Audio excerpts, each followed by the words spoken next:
Before I start, I'd just like to share a message what I feel God wants you to know from something that happened this morning. Getting ready to go to church and just about to get in the car and notice that the cows had got out of the paddock. And two of them. And so they're wandering around the back of the house. And I'm like, oh, what do I do? Lane says, ring the neighbour, get him over. I'll go out there. And it turns out it was self-inflicted because I had a gate that wasn't properly closed yesterday, and so they pushed it open and got through. One of them I was able to just scare in, no worries, and wanted back in. The other one, we call him Blackie. He's a steer, and he's got decent-sized horns. And I'm coming up to Blackie, and I'm just, come on, move. And Blackie's not budging, and Blackie's like that at me, and I'm probably from here, say the edge of this here, probably about to there, and he's going like that. And so there's that point of standoff right there, and there's a second of, do I back off or do I keep going? So at that point I said, get out, Blackie, and he turned around and off he went, and then I was able to get him back into the paddock. So but it came to me a couple of times since just come to church that's actually an important message for some people here this morning, that you're faced with some fear of things that are happening in your life. There's things that are happening that are demonic, are at you, and they look quite fierce, they look dark, and they've got sharp horns, and you're concerned about them, and you're in some fear. But God says to take his authority and tell that thing to nick off in Jesus' name. Amen. Take authority over it. So it's not part of the sermon, but okay. So this morning I want to talk about a steady and a ready church house. The theme for the year is love for the house. A steady and a ready house. Now, when Jesus walked out of the boat on the water, and Peter went to meet him. We know the story well. He walked out and he started on the water, no problem. And then he noticed the waves around him and he started to sink. And this is a picture that I want us to think about at the moment. And that is that we need to be ready to get out of the boat and walk towards Jesus. We need to be ready at any time. We don't know when he'll be back. We need to be ready. The other part of that is that we need to also be steady in our faith, not looking at the waves around us. That's a really important thing, that we're not focused on those things that look gloomy. Okay, does anyone, now I don't want any words being said, I just want hands. Anyone know what's happening at about 1 p.m. tomorrow, our time? 3, 4, 5, 6, 7, oh, they're going up now, yeah. Okay. Okay, the next thing. Who's heard of blood moons? Okay, so now we've got about 80% or so. So a blood moon, the phrase has been coined in recent times for a total lunar eclipse. And the total lunar eclipse gives you a red hue on the moon. And there's a significance at the moment of 4 blood moons happening, which they're calling a tetrad. These 4 blood moons are happening, 2 have happened in 2014 and 2 are happening in 2015. We're on the second slide. Well done, thank you. And we have 1 more left, and that is happening tomorrow. It's happening on the 27th in America, so they get to see it at night, we don't. Now, these 4 blood moons have caused a lot of prophetic prophecies to come forward from a lot of speakers. Major headline speakers have been talking about them. And we have John Haggai, Mark Biltz, Jonathan Kahn, Mark Hitchcock, and many others have spoke on them. There's best-selling books out on them. So it's quite a significant thing. And it's definitely something that we all actually need to be aware of. I think it's important, really important, and that's part of the being ready. We have to have our eyes open. We need to look. We need to listen, and then we need to evaluate that ourselves. So, what are they saying? Next slide, please. Couple of the quotes there. Jonathan Haggai. There's a reason God has alerted us. Look up for the coming of the Lord. Mark Bills. There will not be another tetrad happening on the biblical holidays in this century. This is the last warning. Okay, so there's a couple of significant comments. There's a lot of hints towards the rapture. I'm not sure if everyone's familiar with the rapture and that, but obviously that's us being taken up before the end times tribulation. So before there's the last war on earth, that we'd be taken up, or during that time. There's a couple of thoughts on that. So this is a big part of it. Also, so linked to the rapture, linked to Armageddon, we've got Iran and Israel issues at the moment, and the thoughts of that. One world government, Pope visiting America, and peace treaties and all these things, and they're all developing. Environmental calamity, meteors and earthquakes and different things have been predicted, and financial crash as well, which is partly linked to this. Also, there's another thing called Shemitah year, which I'm not going to go into today, but that's part of a Jubilee rest year for Israel, which is not really being honoured by the West, and there can be judgment with that. So that's another topic I won't get into today. So next slide, please. What are they saying? What are some of the scriptures that have been used in relation to these blood moons? There's two major scriptures. If we look at Joel 2:30, and I will show you wonders in the heavens and on the earth, blood and fire and columns of smoke. The sun shall be turned to darkness and the moon to blood before the great and awesome day of the Lord comes. And it shall come to pass that everyone who calls on the name of the Lord shall be saved. So quite a compelling thing, and obviously the reference to a moon turned to blood in there is strong with these tetrads. The next one, next slide please, is Revelation 6:12, part B. And the sun became black as sackcloth of hair, and the moon became like blood. And in Genesis 1:14, and God said, let there be light in the expanse of the heavens to separate the day from the night, and let them be for signs and for seasons and for days and years.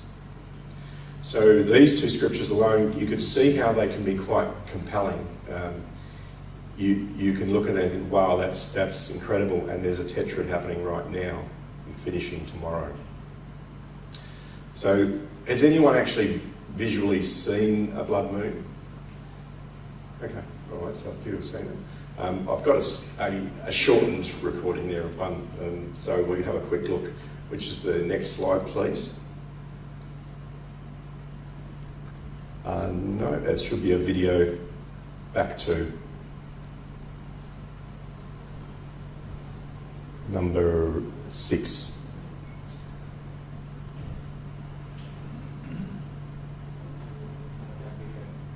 The video doesn't work.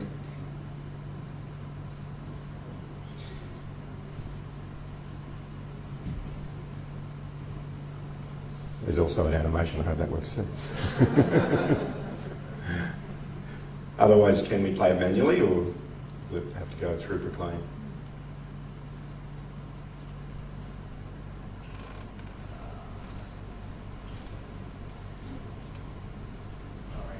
All right, that's all right. Why don't you go to number 7 and see if you can play that animation. I think that's an animation, maybe it's not. That's number 9. Yeah, you've actually got a couple missing there by the looks. All right, perhaps if... I'll explain a little bit about the... what have we got there? Okay, I'll explain a little bit about the eclipse. Are we able to keep the next slide on? Keep going. Yeah, if you leave it there for the moment. Okay, so the eclipse happens basically when it's a full moon. So it's got to be a full moon for the eclipse to happen.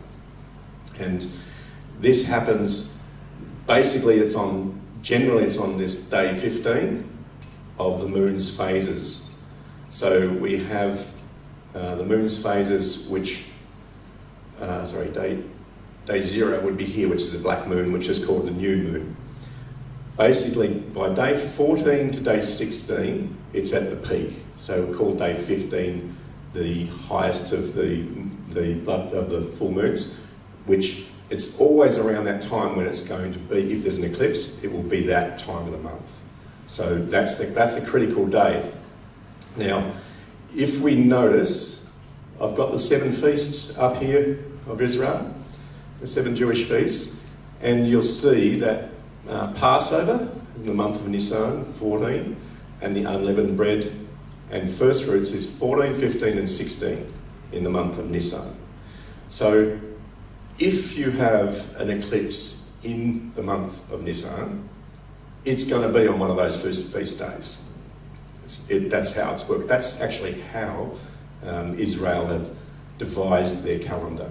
And that's a really interesting thing too. They have, when it's a new moon, which is a black moon, they look for the very first sign, the very first glimpse of the moon to come out, a slither of the moon to come out, and 2 witnesses have got to go to the head priests and tell them, we've seen the new moon. And if it's verified by those 2 witnesses, then it's verified again by the priest, and they say, right, we have the new moon, it is the start of the month. So that's how they start the month. And then it's called out, and they have trumpets blow to signal the start of the month. They set fires, and those fires then are seen from distant places. Then they light the fires, and the whole known world there knows about the start of the month. So it all centralises around Jerusalem. And so this is actually quite a critical part of this whole prophecy, because the Jewish days are involved with these moons. The 4 moons are significant because they fall on some of these feast days. But they will always be up around this 14 to 16. They will always be that, and it will depend on when they say the new moon has come as well. But it's based on the Jewish calendar, which has to be seen in Israel. Okay. We got something, have we? Yeah. All right, here we go. Okay, so that's about 3 hours condensed to 30 seconds. And what it's saying there is what it's doing is that's in the shadow. The Earth is actually shadowing the moon from the sun, and so that's where you get the blood colour or the red colour, and off it comes. So what happens is the redness is actually reflected light from around the Earth's atmosphere. It's particles, and it also filters out blue light and stuff, so that's what gives you a red hue, but it's not direct light hitting the moon. It's coming around the Earth. Okay, and the other one? Yeah.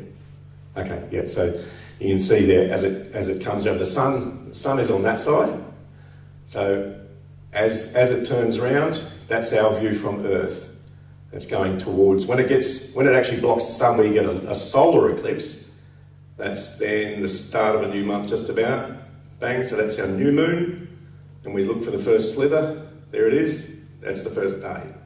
And so when it comes up to this end here, that's the part where you're going to get the eclipse, the lunar eclipse that is, and that is the area where the feasts are every time. So if I can go to, if you can go to the next slide, see if that's probably about slide 8, I think. Hopefully we'll be back on track then from there. So the month of Nisan is an important month. It's the month of first fruits. It's also the month that has the Passover in it as well. So the Passover lamb is eaten at that time, and our Passover, of course, being Jesus at that time. Okay, we've probably gone too far by one. Can we come back one? Yeah. Okay, so just again, it's just to say, so the new moon is spotted there, then as it comes around, 14 or 15 days, that's the eclipse time, but it's always the feast times are at that time as well. So, and then on that side, first and second, that's where solar eclipses will happen. So there'll always be that time. So the way the feasts have been devised is to always be at that point of full moon. So that's partly why we see Jewish feasts on a lunar eclipse. Okay. Yep, if we can go to the next slide. Other than Nisan. The Tishri is the other month where you also get some. So 2 months of the Jewish calendar can actually have lunar eclipses, and they have feasts on those days. So there's actually, if you have a lunar eclipse on either the month of Nisan or Tishri, it will be on a feast day. So you actually, if you have a total lunar eclipse, you have a 1 in 6 chance that it's actually on a feast day. It's quite amazing how God has organised this through the ages. So these are some of the things that are being said when there's been tetrads in the past. There has been some significant things happen. 1492. There's been roughly about 8 since year 1, since Christ to now. There's been about 8. 1492. It's been linked to the Spanish Inquisition, and where the Jews have been expelled out of Spain at that time. It's also the year where Columbus discovered America. So this is a significant event, and it's related to the Jews. So that's where the correlation comes with those blood moons. So there was a set of 4 blood moons around then. I'll go into that a bit more. Then in 1948, we had Israel became a nation in a day, and that actually fulfilled prophecy as well. Isaiah 66:8, which is talking about, can a nation be born in a day? Which is a sort of an absurd thing, but it was. So it fulfilled scripture. Quite an amazing thing. But 1948, that was a significant thing, and that was also linked to a tetrad. Then we have 1967, which is the 6-Day War, Independence War, which was a miraculous war which Israel should not have won, or outnumbered by a ridiculous amount, and they won it in 6 days. They took the enemy by surprise. Lots of miracles. If you YouTube some of the miracles of that 6-day war, it's incredible. That has also been linked up with these blood moons. Okay, so the next slide, please. So, are you ready? Are you packed? I was going to bring a suitcase and put it behind me just for looks. Are you ready to go? Do you feel prepared in your own heart to go? Or are you afraid that you might be left behind? I thought we might have had a rapture here this morning because there was a few seats vacant. So it's important that we understand a few of these things. I'm going to read a couple of scriptures here. Partly we've got to be ready, but we have to be steady as well. We've got to be steady in our spirit. 1 Corinthians 15:58, therefore, my beloved brothers, be steadfast, immovable, always abounding in the work of the Lord, knowing that in the Lord your labour is not in vain.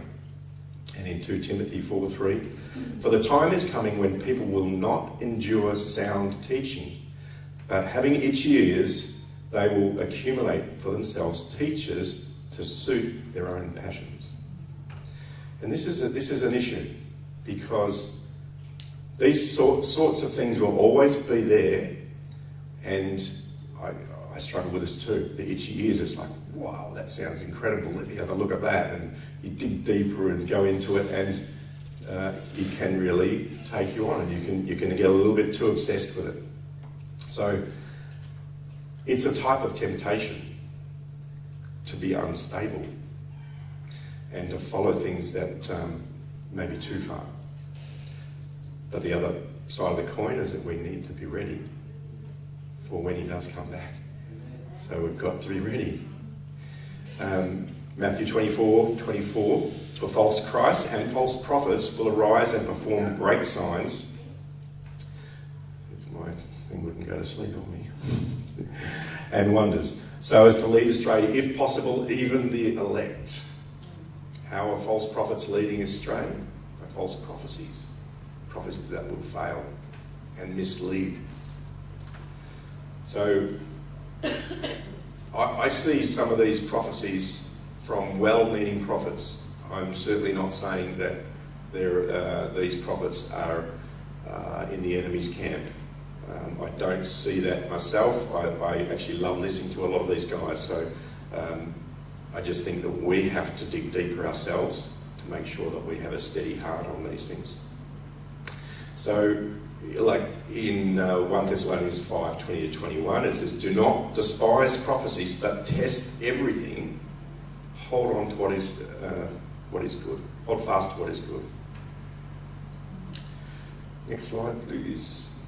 So, should we follow or ignore? Wrong side. That's all right. Has that been up for a while? Do we follow it or do we ignore it? I mean, we've got to do something. You're either doing that, you're either following or ignoring, or there is another choice, and that's the next slide, and that is discernment.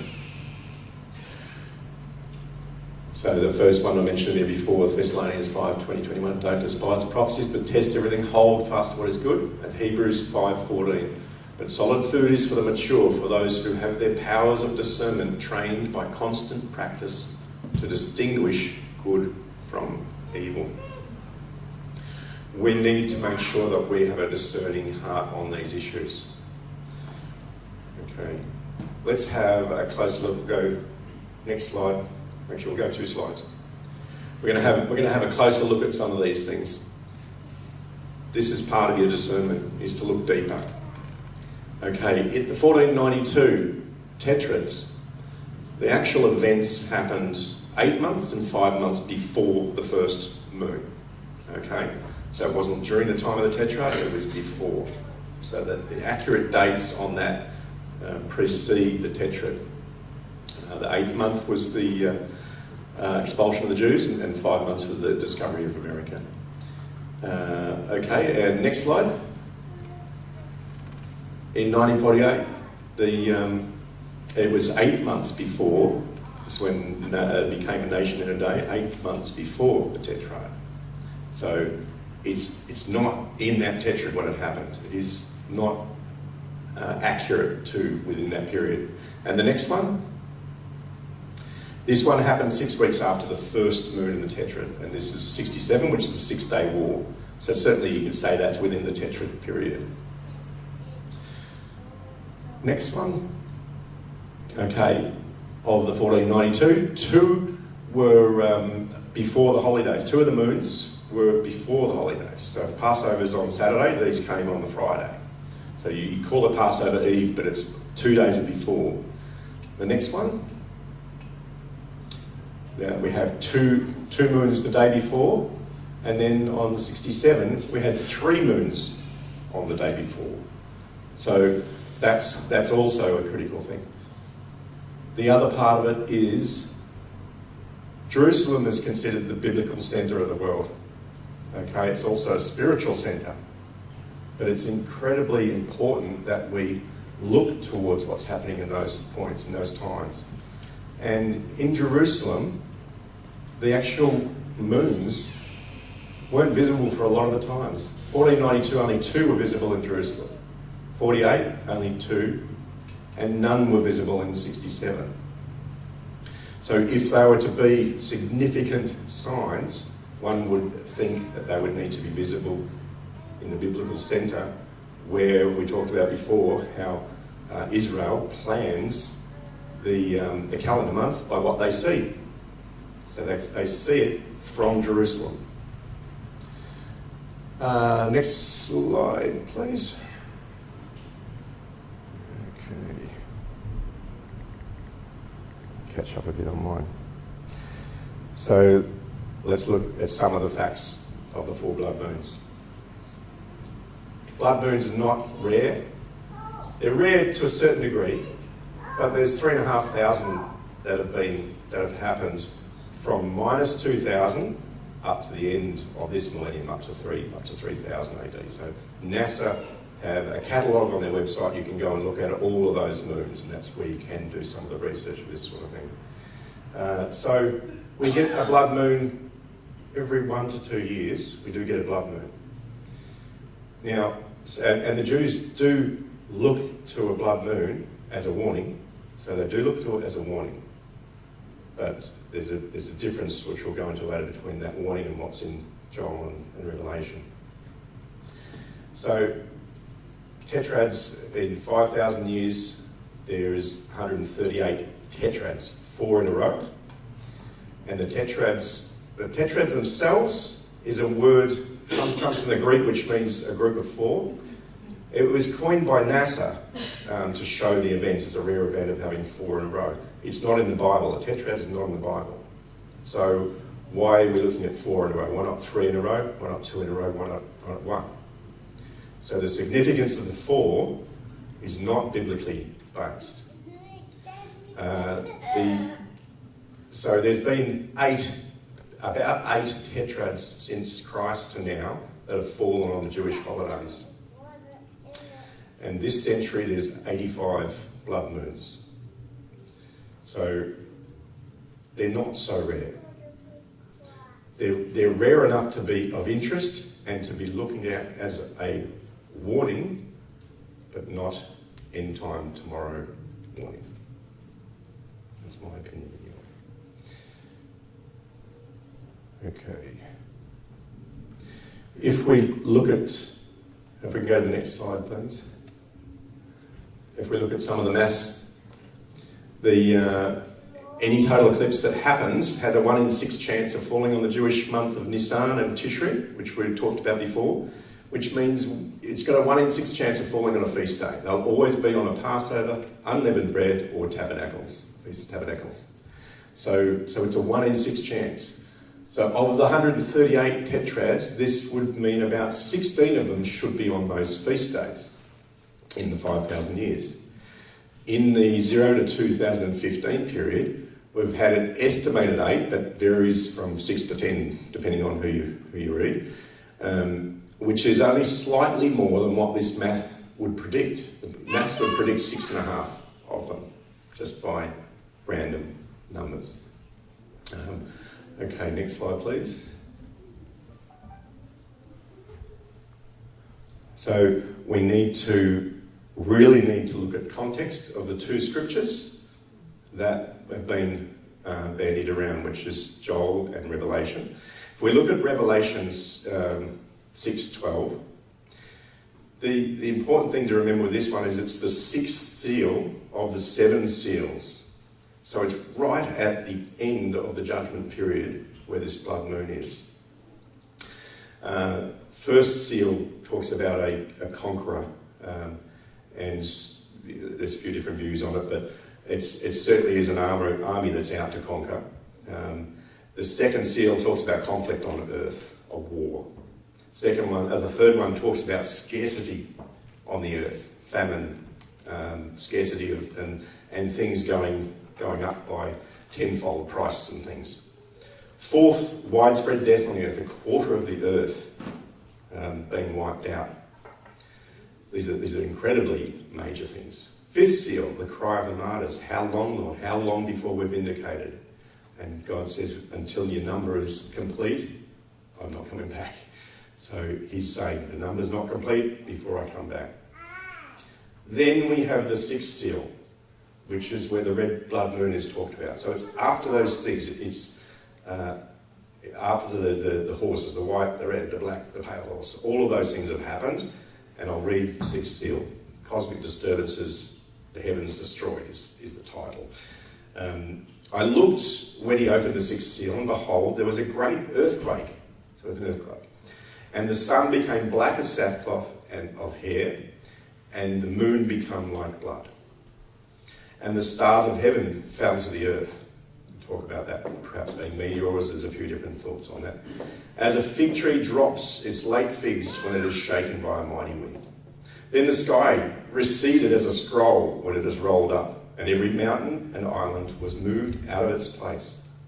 And the kings of the earth, the great men, the rich men, the commanders, the mighty men, every slave, every free man, hid themselves in the caves and in the rocks of the mountains, and said to the mountains and rocks, fall on us and hide us from the face of him who sits on the throne and from the wrath of his Lamb.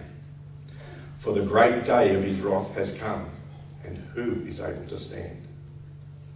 So this sixth seal is an incredibly important event at the end of our time here.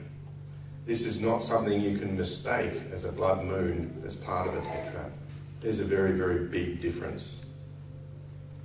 If we look at the next one, it's Joel 2:31. The context of Joel is judgment and deliverance. It's also talking a lot about war. If we look through earlier parts of Joel, so this is 2:31, if we go to 1:6, for a nation has come up against my land, powerful and beyond number.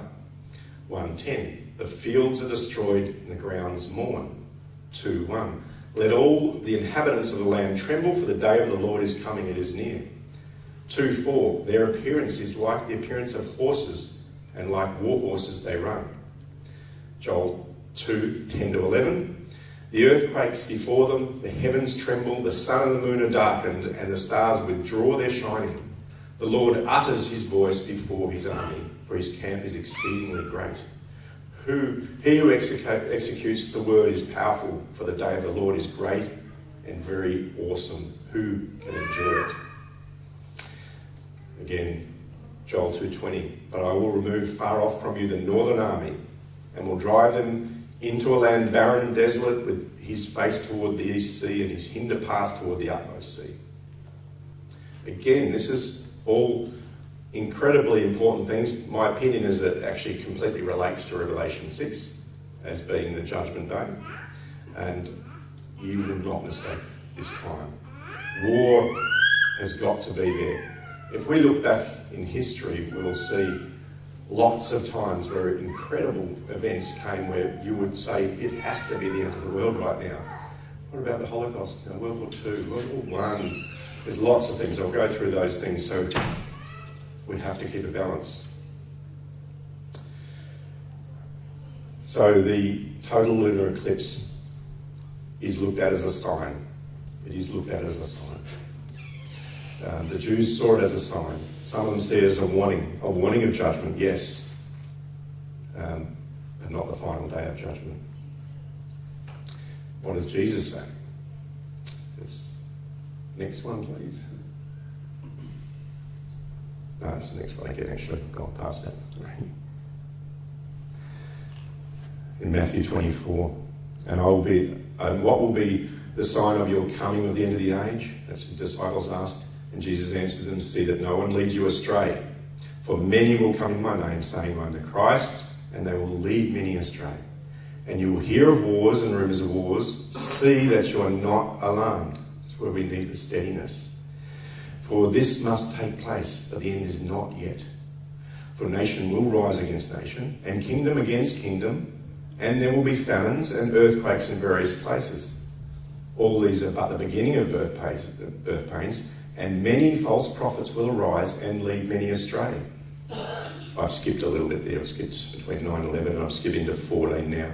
And this gospel of the kingdom will be proclaimed throughout the world as a testimony to all nations, and then the end will come. So again, a lot of these are talking a lot about the stuff that's happening in Revelation, and talking about what's happening in Joel as well. There's a lot to happen before that end day.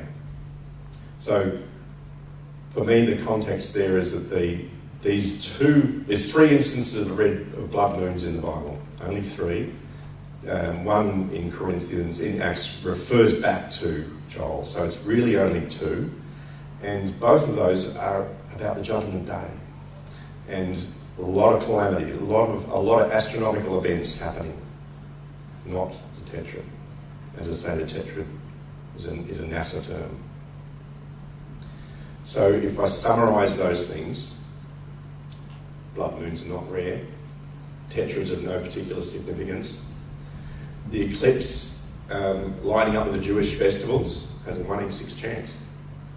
The notable Jewish events and tetras are far from the times. They're not on those times. And the eclipses are not always on the actual day. Jerusalem is the biblical capital, and only 5 of 18 moons were visible from Jerusalem. And Joel and Revelation speak of an end-time event that is unmistakable. It's something we don't really want to be there at that time. And then you can talk about rapture before and rapture during and all that, but that day will be an awesome day. Okay, if we go to the next slide, there's a website which shows you 243 significant biblical prophecies that have failed in the past, and they are quite amazing. Some of them I think have got probably more kudos than even this one, but they are out there, so you can have a look at that and see some of the things that have happened in the past. Go to the next slide. We've also got plenty of other prophecies that are coming up too. King is born in 2017. That one's starting to be preached as well. Next slide. In 1833, there was a shower of comets, and I'll read what it says here. The morning of November 13 was clear across the US eastern seaboard, and folks were awakened by hundreds of flashes so bright they cast shadows. The scene must have been truly apocalyptic, as eyewitnesses described shooting stars like rain, and many people cried out for salvation. Churches filled up in towns that witnessed the event, awaiting the coming of the apocalypse at dawn. So that would be quite compelling, wouldn't it? We're looking for a blood moon, a shower of meteors, that would get our attention. But obviously that didn't happen. Next slide. This campaign 2011, I feel sorry for the people behind it because they really believed it. But it was supposed to be Judgment Day 2011. The radio station spent $100 million on the campaign. So they truly believed it. It's not a scam. It's not from a bad heart. Maybe a misled heart, not a bad heart. And then the next one. Okay, we've got 1982, there was a prediction of lining up the planets and things that were supposed to bring a devastation. 2008, this book was written by some people who believed that they were the 2 witnesses of Revelation. And they even said if it doesn't happen, then we're false prophets. It didn't happen. So that was supposed to happen in 2008. 1992, rapture. And then we've got a Judgment Day sale. Everything must go. And on Sunday it says, maybe if we're alive. And then if it doesn't happen, there's always the next slide. You can sell some merchandise. I survived Judgment Day 2011. Coffee mugs. These are fair income products that they were selling. It's not a mock-up. That's just looking at the funny side of it, but obviously it's very serious when people look at these things like that. So, if we go to the next slide, what does God say? We need to be calm in the storm, and we need to keep our eyes on Jesus. Psalm 121, 5-6. The Lord watches over you. The Lord is your shade at your right hand. The sun will not harm you by day, nor the moon by night. It's something that, again, we have to keep a balance in. We have to understand the times that we're living in. To me, these blood moons are significant, and I do think they are linked to events. But a rapture and a Judgment Day tomorrow? No, not in my opinion. There is a lot to happen on that before that day. So we do need to be ready, though. We can't be ignorant. And if you don't feel ready, if that scares the wits out of you that it might be tomorrow, then you also want to really check your heart and say, wow, I'm not ready. What's gone wrong in here? What's not ready about your heart? Are you worried about sin in your life? Sin in your life is always one of those things. You're worried about undealt with things, undealt with relationships. All those things need to be dealt with all the time. They need to be brought to the Lord all the time. And another thing too, one of my itchy ear things, if you like, is I like listening to podcasts and things of people who have had near-death experiences, and where they've yes, and where they've had some significant experiences. I generally try to look at ones that have had clinical death experience and things. But what I wanted to say was the predominant message that they come back with is, "Tell them I'm coming soon. Tell them I'm coming soon." And that's actually what Jesus wants us to be ready for as well. He said it to the disciples. He said it through. It's always the message: are you ready? And tell them I'm coming soon. But let's not be led astray by the things that are happening around us, and let us not fear, because it's not of God to fear these things. Okay, I'm just going to pray. Father God, I just thank you for this time. I pray, Lord Jesus, that you'll just help us to... I pray that my articulation was well enough that people heard your voice through it, Lord God.